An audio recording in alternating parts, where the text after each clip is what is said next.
What happens when the most respected member of the royal family decides to break centuries of royal protocol during one of the most important ceremonies of the year? What could make Princess Anne, known for her unwavering dedication to duty and tradition, suddenly halt a sacred ceremony in front of hundreds of witnesses and millions watching worldwide? The answer lies in a single photograph, a loyal guard's shocking revelation, and a truth so devastating that it left Queen Camilla speechless and questioning everything she thought she knew about her position in the royal family. This isn't just another royal scandal. This is the story of how one moment of courage changed the course of British royal history forever, and why the palace tried desperately to keep it hidden from the world. Prepare yourself for a true story that reads like fiction, but happened behind the closed doors of Buckingham Palace, witnessed by those sworn to protect the crown's deepest secrets. The morning of October 15, 2024 started like any other at Buckingham Palace. The autumn air carried a crisp chill as staff members hurried through the corridors preparing for what was supposed to be a routine ceremonial event. Queen Camilla was scheduled to officially receive the keys to the Tower of London, a symbolic ceremony that had been planned months in advance. The guest list included foreign dignitaries, members of parliament, and senior royals, all gathered to witness this historic moment. Guard Sergeant Michael Thompson had been on duty since dawn, his 23 years of service to the crown evident in every measured step he took along the palace corridors. At 51 years old, Thompson had seen 3 different monarchs and countless ceremonies, but something about this particular day felt different. The atmosphere among the staff seemed tense, though he couldn't quite put his finger on why. Princess Anne arrived at the palace earlier than expected, her usual no-nonsense demeanor intact as she reviewed the ceremony schedule with her private secretary. Known throughout the royal household for her direct approach and unwavering commitment to royal duties, the Princess Royal rarely showed emotion during official events. Yet Thompson noticed something unusual in her expression as she studied the documents in her hands. The ceremony was set to take place in the palace's Grand Hall, a magnificent room adorned with centuries of royal history. Golden chandeliers cast warm light across portraits of long-dead monarchs, while ornate tapestries depicted scenes of British triumphs. The room had witnessed countless historic moments, from state dinners to coronation preparations, and today it would add another chapter to its storied past. As guests began arriving around mid-morning, Thompson took his position near the main entrance, his trained eyes scanning each face for any signs of trouble. Foreign ambassadors exchanged pleasantries with British officials, while photographers prepared their equipment for what they expected to be routine coverage of a ceremonial event. The atmosphere was cordial, even celebratory, as champagne was served and small groups formed throughout the hall.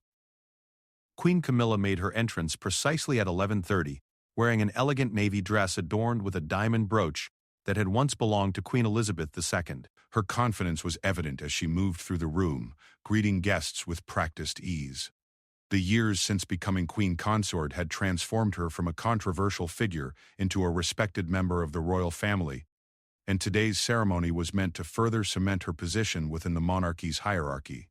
Thompson watched as protocol officers guided guests to their designated positions for the ceremony. The arrangement had been carefully planned, with each person's placement reflecting their status and relationship to the crown.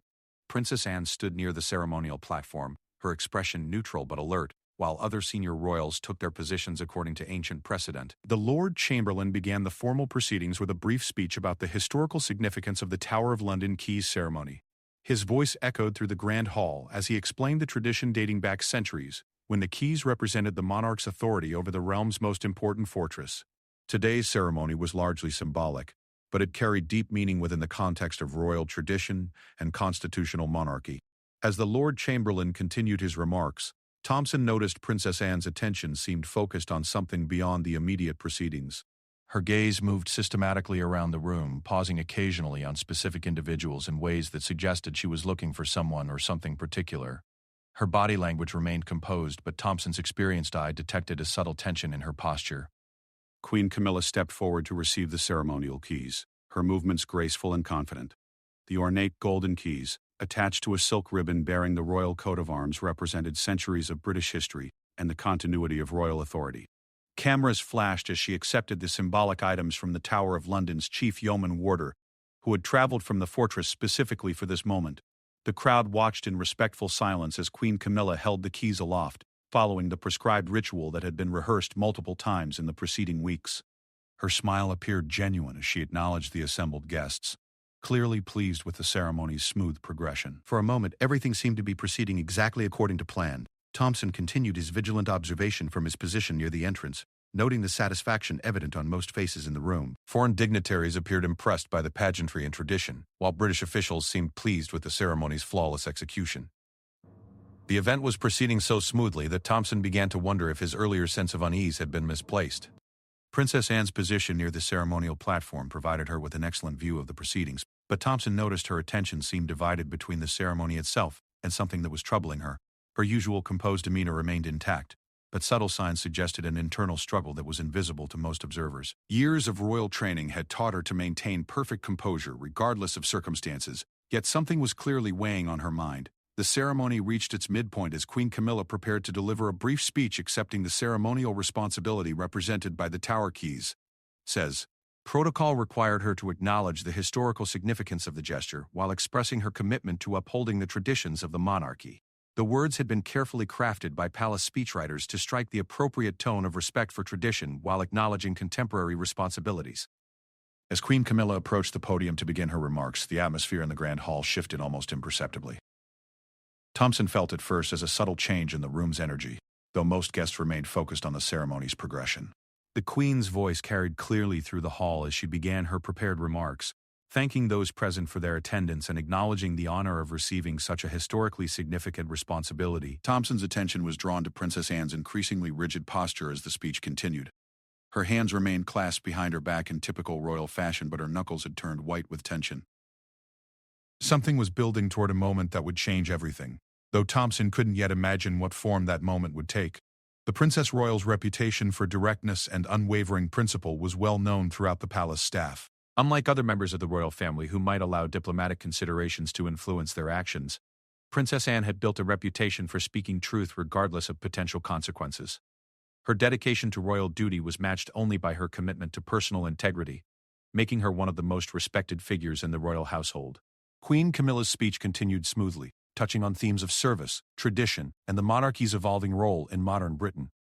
Her words seemed to resonate positively with the assembled guests, many of whom nodded approvingly at her remarks. The ceremony appeared to be building toward a successful conclusion that would enhance her standing within the royal family and demonstrate her growing comfort with ceremonial responsibilities.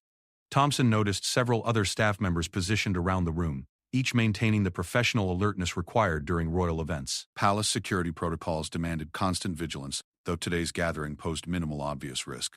The guest list had been thoroughly vetted, and everyone present had legitimate reasons for attending the ceremony. Yet Thompson's instincts continued to suggest that something significant was about to occur. The moment that would change everything was approaching rapidly, though none of the assembled guests could have predicted the dramatic turn events were about to take. Princess Anne's internal struggle was reaching a crescendo that would soon manifest in actions that shocked everyone present and created ripples throughout the royal establishment. The photograph hidden in her jacket pocket seemed to burn against her chest as she prepared to make a decision that would define the rest of her royal career.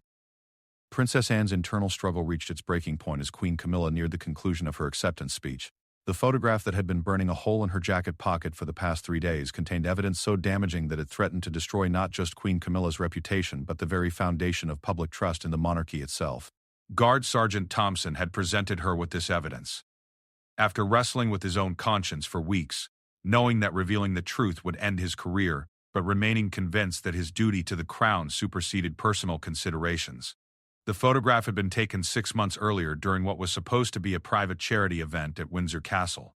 Thompson had been assigned to security detail that evening, positioning himself discreetly in the shadows of the castle's blue drawing room, while Queen Camilla hosted what appeared to be an intimate gathering of philanthropic supporters. The guest list had been carefully curated, featuring wealthy donors and charity organizers who had contributed significantly to various royal causes over the years.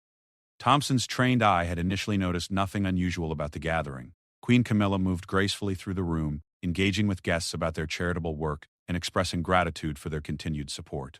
The conversation flowed naturally between discussions of fundraising strategies, upcoming charity galas, and the various causes closest to the Queen's heart. Wine was served in crystal glasses bearing the royal crest, while delicate canapes were passed by uniformed staff members, who moved silently through the elegant space. The evening had progressed smoothly for nearly 2 hours before Thompson noticed a subtle change in the gathering's atmosphere. Several guests began moving toward a smaller adjacent room, their voices dropping to hushed tones as they disappeared from the main reception area. Queen Camilla followed this smaller group after ensuring the remaining guests were comfortable, her demeanor shifting from public graciousness to something more businesslike and focused. Thompson's security training had taught him to remain alert to any changes in protected persons' behavior patterns. While Queen Camilla certainly had every right to conduct private meetings during her own events, something about this particular gathering felt different from typical charity discussions. The body language of those entering the smaller room suggested a level of urgency and secrecy that seemed inconsistent with philanthropic planning sessions. Professional curiosity and security protocols demanded that Thompson maintain awareness of Queen Camilla's whereabouts throughout the evening. Moving carefully along the castle's corridors, he positioned himself where he could observe the smaller room without intruding on what was clearly intended to be a private meeting. The participants had arranged themselves around an antique mahogany table, with Queen Camilla at the head position, typically reserved for the most senior person present. The conversation that Thompson overheard challenged everything he thought he knew about royal charity work.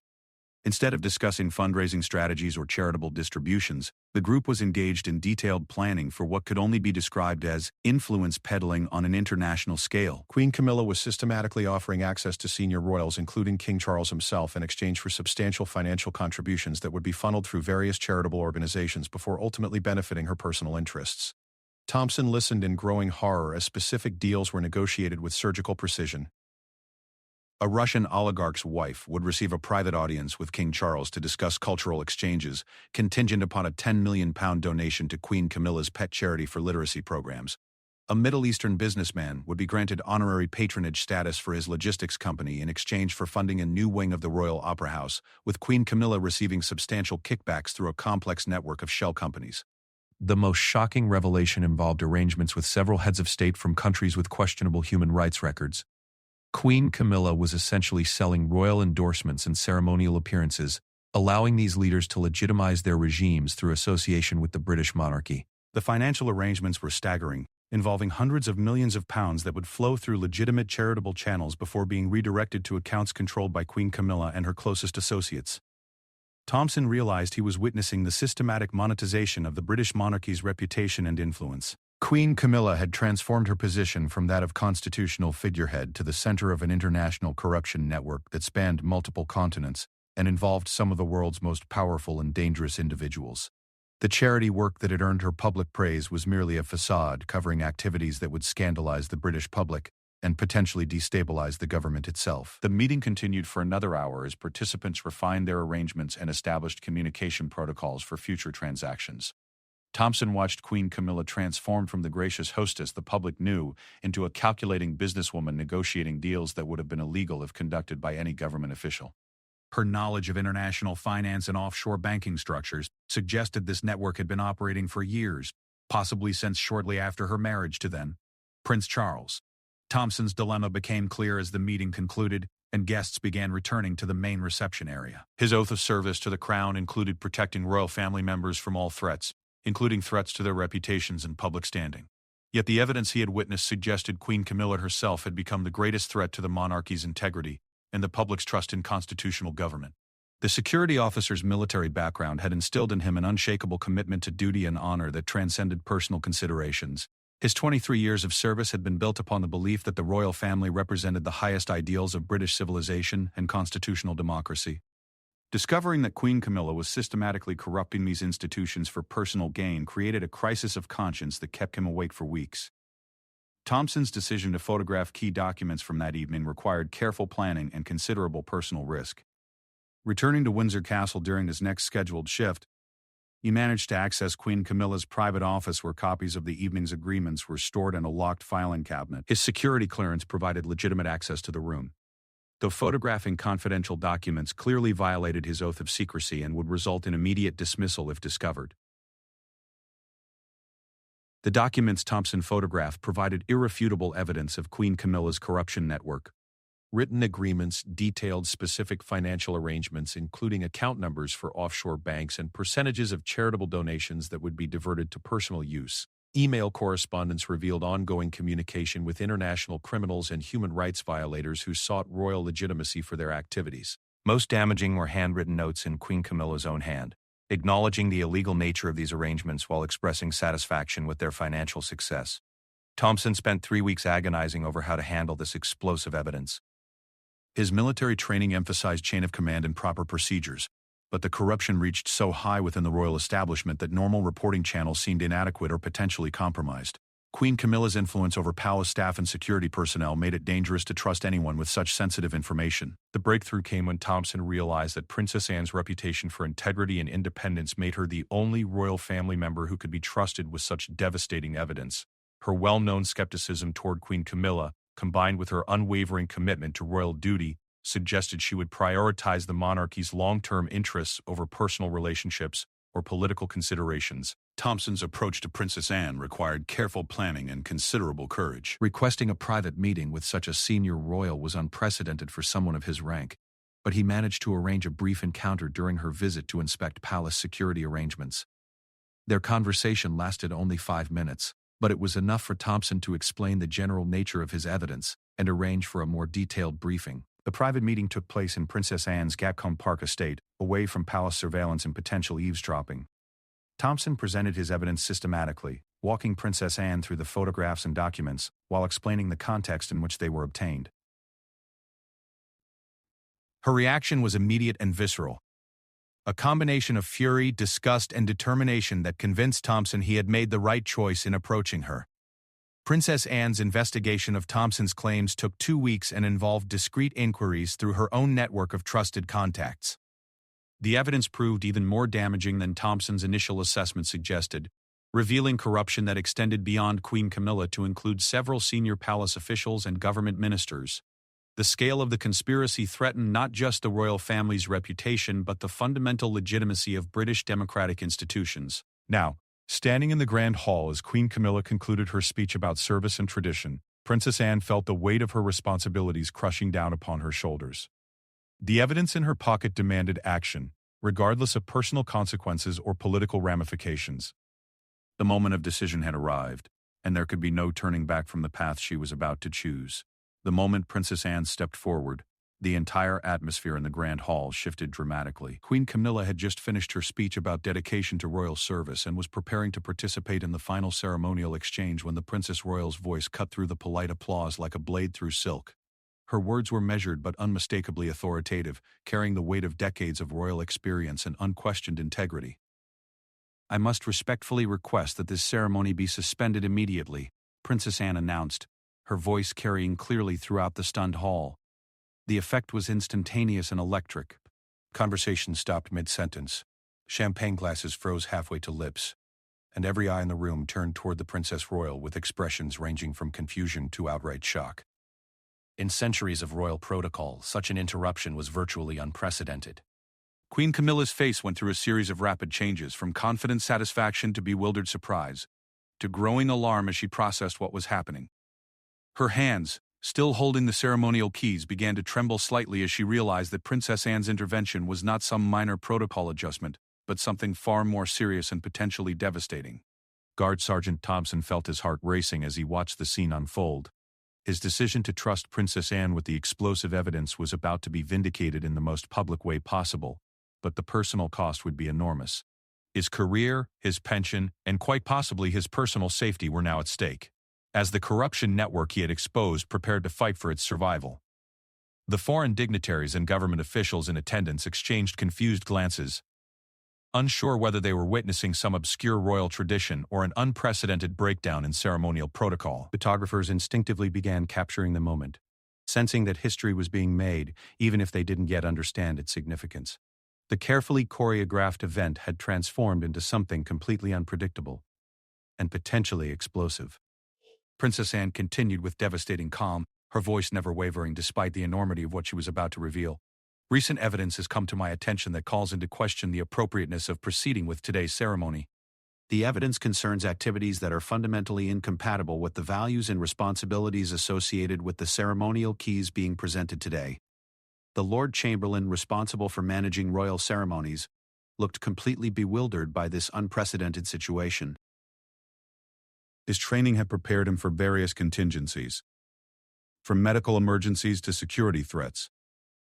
But nothing had prepared him for a senior royal halting a ceremony in progress based on undisclosed evidence of wrongdoing. Protocol demanded that he defer to Princess Anne's authority. But the implications were staggering. Queen Camilla finally found her voice, though it carried none of its usual confident warmth. Anne, I'm not sure what you believe you know, but surely this is neither the time nor the place for such discussions. Perhaps we could speak privately after the ceremony concludes. Her words were carefully chosen, but the tremor in her voice betrayed her growing panic as she began to understand that her carefully constructed facade was crumbling in real time. The Princess Royal's response was swift and uncompromising. I'm afraid the nature of this evidence makes immediate action necessary. The ceremonial keys represent trust, honor, and the sacred responsibilities of the crown. I cannot in good conscience allow this ceremony to continue while possessing evidence that these fundamental principles have been systematically violated. Thompson watched as several palace security officers positioned around the room began moving closer to the central group, their training compelling them to respond to what appeared to be a developing crisis. However, their confusion was evident as they struggled to understand whether Princess Anne represented a threat to be contained or an authority to be protected. The unprecedented nature of the situation left everyone operating without clear guidance. The assembled guests began murmuring among themselves as the implications of Princess Anne's words sank in. Foreign ambassadors reached for their phones to contact their governments, while British officials tried to process the potential political ramifications of whatever scandal was about to be revealed. The carefully managed royal event was transforming into a diplomatic and constitutional crisis with global implications. Princess Anne reached into her jacket pocket and withdrew a sealed envelope containing Thompson's photographs and supporting documentation. The gesture was deliberate and theatrical, designed to demonstrate that her accusations were based on concrete evidence rather than personal animosity or family disputes. The evidence I possess documents systematic corruption that strikes at the very heart of our constitutional monarchy, she announced. Queen Camilla's composure finally cracked completely as she recognized the envelope and understood its implications. Her face went ashen as she realized that her secret network had been penetrated and documented. The carefully constructed public persona she had built over decades was about to be destroyed by irrefutable evidence of her criminal activities. You cannot seriously intend to air family matters in such a public forum, she said desperately. These are not family matters, Princess Anne replied with icy precision.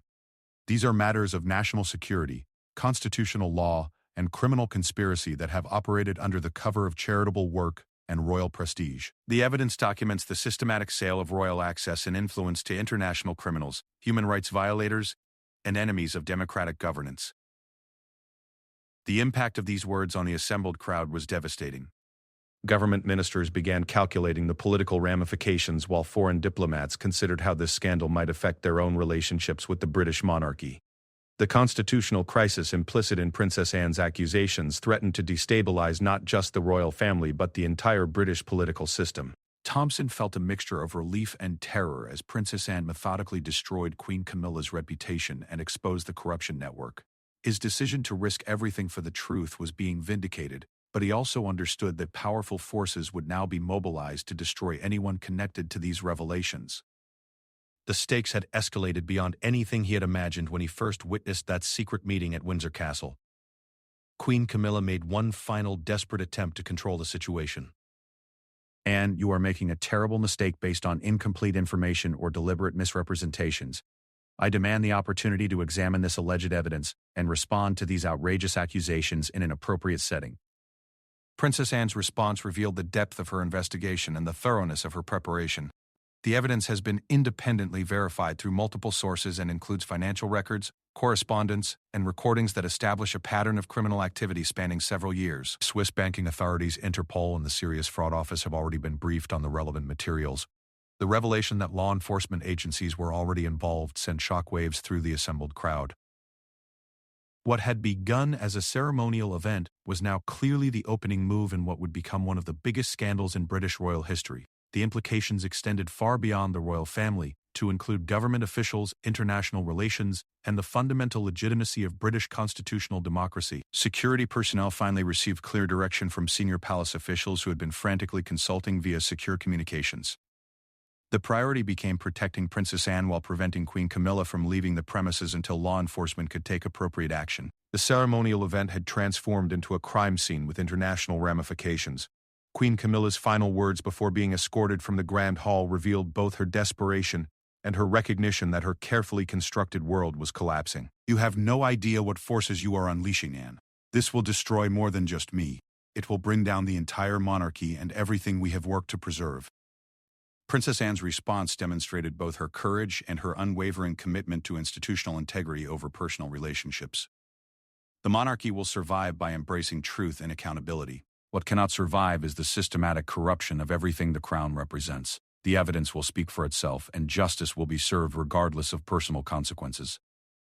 The Grand Hall erupted in chaos as the full implications of the confrontation became clear.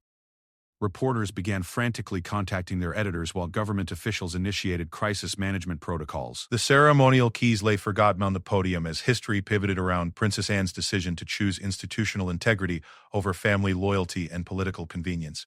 The immediate aftermath of Princess Anne's dramatic revelation transformed Buckingham Palace into the epicenter of a global constitutional crisis. Within hours of Queen Camilla's escort from the Grand Hall, emergency meetings were convening across Whitehall, as government officials struggled to comprehend the scope of the scandal and its potential impact on British democracy. The Prime Minister was awakened from sleep to receive an urgent briefing that would fundamentally alter his administration's priorities and potentially trigger a constitutional reform process unprecedented in modern British history. Guard Sergeant Thompson found himself at the center of a protective bubble created by Princess Anne's security team and senior palace officials who recognized that his life was now in considerable danger. The corruption network exposed by his evidence included individuals with extensive resources and few moral constraints about eliminating threats to their interests. Safe houses were arranged while counterintelligence specialists worked to identify all members of the criminal conspiracy and neutralize potential threats to key witnesses. The evidence Thompson had provided proved even more damaging than Princess Anne's initial assessment had suggested. Forensic accountants working through the night discovered financial flows totaling over £800 million that had been laundered through royal charities over a 3-year period.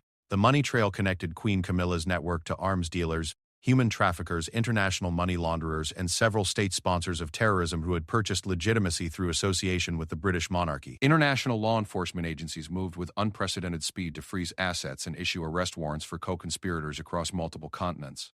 Swiss banking authorities, who had been cooperating with British investigators for several weeks prior to the ceremonial confrontation, provided evidence of offshore accounts containing hundreds of millions in illicit funds. The scale of the criminal enterprise dwarfed previous royal scandals and threatened to destabilize diplomatic relationships with dozens of countries whose officials were implicated in the conspiracy. Queen Camilla herself was placed under house arrest at Clarence House, while investigators worked to unravel the full extent of her criminal activities. Her initial defiance quickly crumbled as evidence mounted, demonstrating her central role in orchestrating the corruption network. Recorded conversations revealed her casual discussions of selling royal honors, arranging illegal weapons sales, and providing diplomatic protection to international criminals in exchange for massive financial kickbacks. The constitutional implications of the scandal created urgent challenges for the British government and legal system. Never before had a queen consort been credibly accused of systematic criminal activity on such a scale. Legal scholars worked frantically to determine appropriate procedures for handling treason charges against a member of the royal family, while constitutional experts debated whether the monarchy itself could survive such a devastating blow to its credibility and moral authority. Princess Anne's decision to expose the corruption earned widespread public admiration but also attracted threats from powerful individuals whose interests were threatened by the revelations. Her personal security was dramatically increased as intelligence agencies identified credible assassination plots organized by international criminal syndicates facing massive financial losses due to the network's exposure. The Princess Royal's courage in prioritizing national interests over family loyalty resonated with a British public hungry for authentic leadership and moral clarity. King Charles faced the most difficult decision of his reign as evidence emerged suggesting his own possible knowledge of Queen Camilla's activities. While investigators found no evidence of his direct participation in criminal activities, several witnesses testified that he had been present during conversations where illegal arrangements were discussed. The constitutional crisis deepened as questions arose about whether the monarch himself might need to abdicate to preserve the institution's credibility.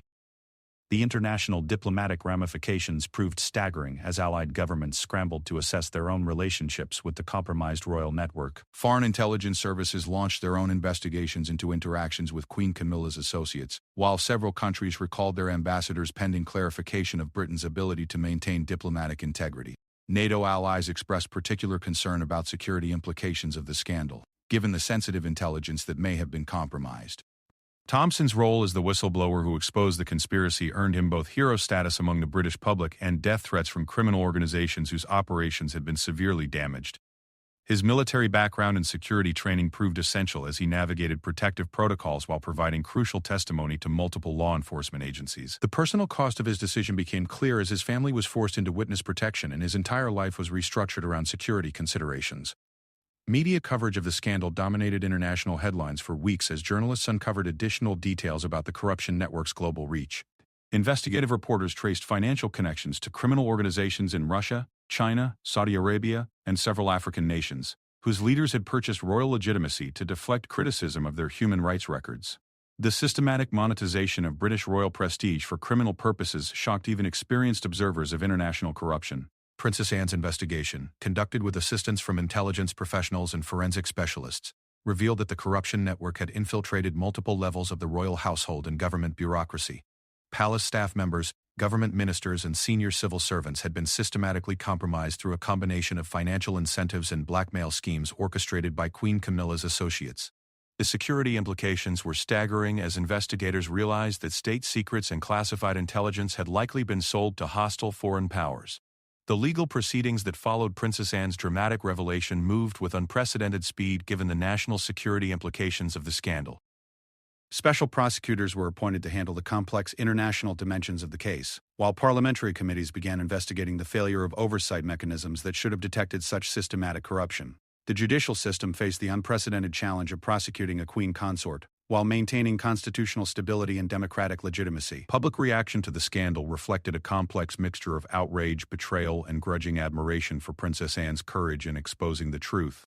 Opinion polls showed overwhelming support for her actions, with many citizens expressing relief that someone within the royal family had prioritized national interests over personal loyalty. The contrast between Queen Camilla's corrupt activities and Princess Anne's principled response crystallized public sentiment about authentic leadership and moral courage. The economic impact of the scandal rippled through British society as international investors questioned the stability of British institutions and the reliability of regulatory oversight. The pound sterling experienced significant volatility as markets processed the implications of systematic corruption at the highest levels of government and society. Financial institutions faced increased scrutiny from international regulators concerned about British compliance with anti-money laundering protocols. Queen Camilla's psychological deterioration became evident as the full scope of evidence against her became clear. Initial attempts at legal defense quickly collapsed as her own recorded statements provided irrefutable evidence of criminal intent and systematic violation of constitutional principles. Mental health professionals expressed concern about her stability as she faced the reality of life imprisonment and the complete destruction of her public legacy. The transformation of the ceremonial Tower of London Keys event into the catalyst for exposing international criminal conspiracy demonstrated how Princess Anne's commitment to truth and institutional integrity had fundamentally altered British history. Her willingness to sacrifice personal relationships and political convenience for constitutional principles established a new standard for royal accountability and moral leadership that would influence the monarchy for generations to come. Thompson's evidence had provided the foundation for what legal historians would later describe as the most significant constitutional crisis since the English Civil War. The systematic corruption exposed by his courageous whistleblowing had threatened the very foundations of British democratic institutions, making Princess Anne's dramatic intervention not just morally necessary, but constitutionally essential for preserving the legitimacy of the crown and the stability of parliamentary democracy. 6 months after Princess Anne's dramatic intervention halted the ceremonial proceedings, the full scope of Queen Camilla's criminal network had been exposed, prosecuted, and dismantled through the largest international law enforcement operation in modern history. The final court proceedings concluded with Queen Camilla receiving a life sentence for treason, conspiracy to commit terrorism, money laundering, and dozens of related charges that shocked even experienced prosecutors familiar with complex international criminal cases. Guard Sergeant Thompson had emerged from witness protection as a decorated hero whose courage in exposing the corruption network earned him the George Cross, Britain's highest civilian award for valor. His testimony had been crucial in securing convictions against 47 co-conspirators across 12 countries, dismantling criminal networks that had operated with impunity for years under the protection of royal connections. The personal cost had been enormous, but Thompson expressed no regrets about his decision to prioritize duty over personal security. The constitutional reforms triggered by the scandal fundamentally transformed the British monarchy's relationship with democratic governance and public accountability.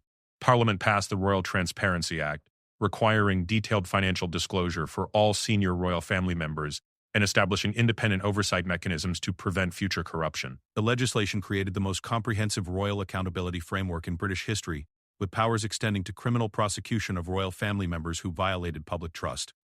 Princess Anne's role in exposing the conspiracy elevated her status from respected royal family member to national hero whose moral courage had literally saved British democracy from systematic subversion. Public opinion polls consistently showed her as the most trusted figure in British public life, with approval ratings exceeding those of any politician or royal family member in modern polling history. Her commitment to institutional integrity over personal loyalty had established a new standard for public service and moral leadership. King Charles's decision to abdicate in favor of Prince William represented the most dramatic constitutional change in British history since the abdication crisis of 1936. While investigations had cleared him of criminal activity, his association with Queen Camilla's network had damaged his credibility beyond repair. The abdication statement acknowledged his moral responsibility for failing to detect and prevent the systematic corruption that had operated within his immediate household, demonstrating unprecedented accountability for royal failure. The new King William V ascended to the throne with a mandate for transparency and democratic accountability that reflected lessons learned from the devastating scandal. His coronation ceremony included unprecedented public pledges of financial transparency, democratic consultation, and submission to judicial oversight that marked a fundamental evolution in the monarchy's constitutional role.